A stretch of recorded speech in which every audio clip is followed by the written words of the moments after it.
Hi అండి, అందరికీ నమస్తే. Welcome back to our channel Telugu ఇంటి కోడలు. ఇవాళ మన స్పెషల్ స్నాక్ రెసిపీ ఎంతో టేస్టీ అండ్ స్పైసీగా ఉండే కరకరలాడే కారం బిస్కెట్స్. ఈ స్నాక్ ఐటమ్ని పిల్లలు కానీ పెద్దలు కానీ ప్లేట్తో అలా ముందు పెడితే ప్లేట్ మొత్తం ఖాళీ అయిపోతుందండి, అంత టేస్టీగా ఉంటాయి. మరి లేట్ చేయకుండా ఆ టేస్టీ రెసిపీ స్టార్ట్ చేసేద్దాం. దీనికోసం ముందుగా ఒక బౌల్ తీసుకొని బౌల్లో ఒక జల్లెంని పెట్టుకోవాలి. ఇప్పుడు దీనిలో ఒక కప్పు వరిపిండి, ఒక కప్పు వరిపిండికి పావు కప్పు శనగపిండిని యాడ్ చేసుకోవాలి. పావు కప్పు శనగపిండి అంటే ఒక టేబుల్ స్పూన్తో 4 టేబుల్ స్పూన్లు యాడ్ చేసుకుంటే సరిపోతుంది. శనగపిండి యాడ్ చేసుకున్న తర్వాత చిటికెడు వంట సోడాను కూడా యాడ్ చేసుకుని ఈ పిండిని మొత్తం బాగా జల్లించుకోవాలి. పిండి మొత్తం బాగా జల్లించుకుంటేనే బిస్కెట్స్ మనకి పర్ఫెక్ట్గా వస్తాయి. ఇప్పుడు జల్లించి పెట్టుకున్న పిండిని ఒకసారి స్పూన్తో బాగా మిక్స్ చేసుకొని పక్కన పెట్టుకోవాలి. నెక్స్ట్ స్టెప్లో గ్యాస్ ఆన్ చేసుకొని గ్యాస్ మీద ఒక కడాయి పెట్టుకొని కడాయిలో వరిపిండికి తగినన్ని నీళ్లు పోసుకోవాలి. మీరు తడి వరిపిండి వాడినట్లయితే ఒక కప్పు నీళ్లు కరెక్ట్గా సరిపోతుంది. అదే పొడి వరిపిండి అంటే షాప్స్లో దొరికే వరిపిండి వాడినట్లయితే 2 కప్పుల నీళ్లు తీసుకోవాలి. నేను ఇక్కడ తడి వరిపిండి తీసుకున్నాను కాబట్టి నాకు 1 కప్పు నీళ్లు కరెక్ట్గా సరిపోతాయి. ఇప్పుడు ఈ నీళ్ళలో 1 స్పూన్ సాల్ట్, అలాగే 2 టేబుల్ స్పూన్ల రిఫైన్డ్ ఆయిల్ని వేసుకొని బాగా మిక్స్ చేసుకోవాలి.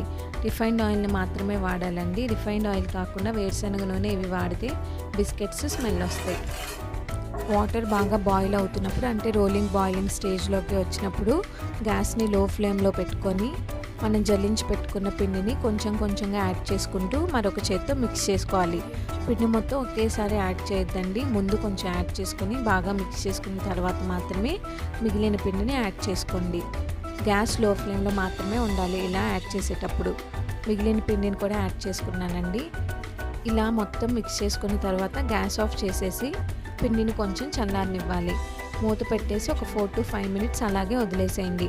అప్పుడు మనకి పిండి అనేది మరీ చల్లగా అవ్వదు, మరీ వేడిగా ఉండదు, మీడియం హీట్లో ఉంటుంది. బిస్కెట్స్ చేసుకోవడానికి కరెక్ట్గా సరిపోతుంది. 5 minutes తర్వాత మూత తీసి ఈ మిక్చర్ మొత్తాన్ని వేరొక బౌల్లోకి ట్రాన్స్ఫర్ చేసుకోండి. ఈ ట్రాన్స్ఫర్ చేసుకున్న ఈ మిక్చర్ మొత్తాన్ని చేతిలో కొద్దిగా ఆయిల్ తీసుకొని చపాతీ పిండిని ఏ విధంగా అయితే కలుపుకుంటామో అలా బాగా మిక్స్ చేసుకోండి. మనం ఎంత బాగా మిక్స్ చేస్తామో బిస్కెట్స్ అంత కరకరలాడుతూ వస్తాయి. ఇలా చపాతీ పిండిలా అయిన తర్వాత మూత పెట్టుకొని 10 లేదా 15 నిమిషాల పాటు ఈ పిండిని పక్కన పెట్టుకోవాలి.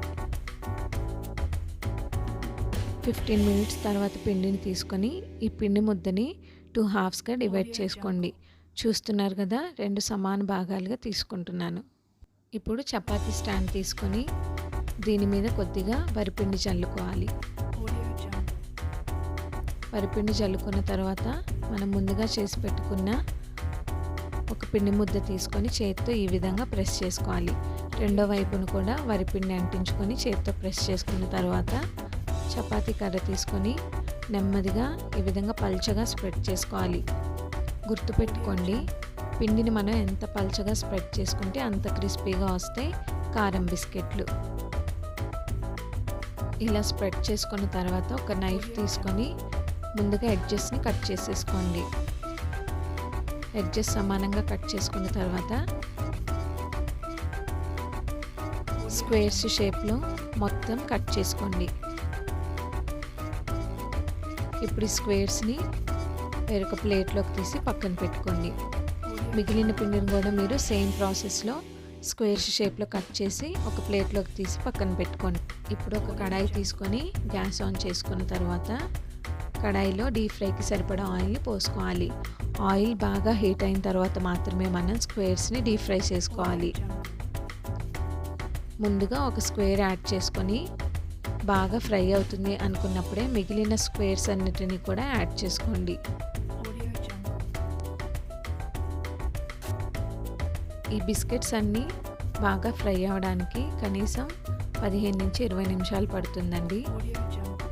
కొంచెం టైం ఎక్కువే పడుతుంది కానీ బాగా టేస్టీగా వస్తాయి. మీకు క్రిస్పీగా రావాలంటే మాత్రం ఖచ్చితంగా 15 నిమిషాల పైనే డీప్ ఫ్రై చేసుకోవాలి. చక్కగా పొంగుతున్నాయి చూసారా. 20 minutes తర్వాత టిష్యూ ఉన్న ప్లేట్లోకి తీసి పక్కన పెట్టుకోండి. మిగిలిన స్క్వేర్స్ని కూడా 20 మినిట్స్ పాటు డీప్ ఫ్రై చేసుకొని టిష్యూ ఉన్న ప్లేట్లోకి ట్రాన్స్ఫర్ చేసుకోండి. ఇట్లా టిష్యూ ఉన్న ప్లేట్లోకి తీసుకోవడం వల్ల ఏమవుతుందంటే బిస్కెట్స్లో ఏమైనా ఆయిల్ కంటెంట్ ఉంటే ఆ టిష్యూస్ అనేవి పీల్ చేసుకుంటాయి. బిస్కెట్స్ అనేవి ఒక 10 to 15 డేస్ వరకు ఆయిల్ స్మెల్ రాకుండా ఫ్రెష్గా ఉంటాయి. ఇప్పుడు వీటిని ఒక బౌల్లోకి తీసుకొని ఇంకా లాస్ట్గా వీటికి స్పైసీనెస్ యాడ్ చేయడం కోసం కొద్దిగా సాల్ట్ అలాగే 1/2 టీ స్పూన్ కారం యాడ్ చేసుకుంటున్నానండి. మీ దగ్గర చాట్ మసాలా ఉంటే కనుక చాట్ మసాలానే వాడుకోండి. నా దగ్గర అది అవైలబుల్గా లేదు కాబట్టి నేను కారాన్ని యూజ్ చేసుకుంటున్నాను. చాట్ మసాలా వల్ల వీటి టేస్ట్ ఇంకా బాగుంటుంది. సాల్ట్ కారం బాగా కలిసేటట్టుగా నేను చూపించిన విధంగా ఒక్కసారి టాస్ చేసుకోండి. అంతేనండి, ఎంతో టేస్టీగా ఉండే స్పైసీ కరకరలాడే కారం బిస్కెట్స్ రెడీ అయిపోయాయి. ఈ సూపర్ టేస్టీ రెసిపీని మీరు కూడా ట్రై చేసి ఎలా వచ్చిందో కామెంట్ సెక్షన్లో షేర్ చేయండి. అలాగే ఈ రెసిపీ మీకు నచ్చినట్లయితే like, share and subscribe to our channel తెలుగింటి కోడలు.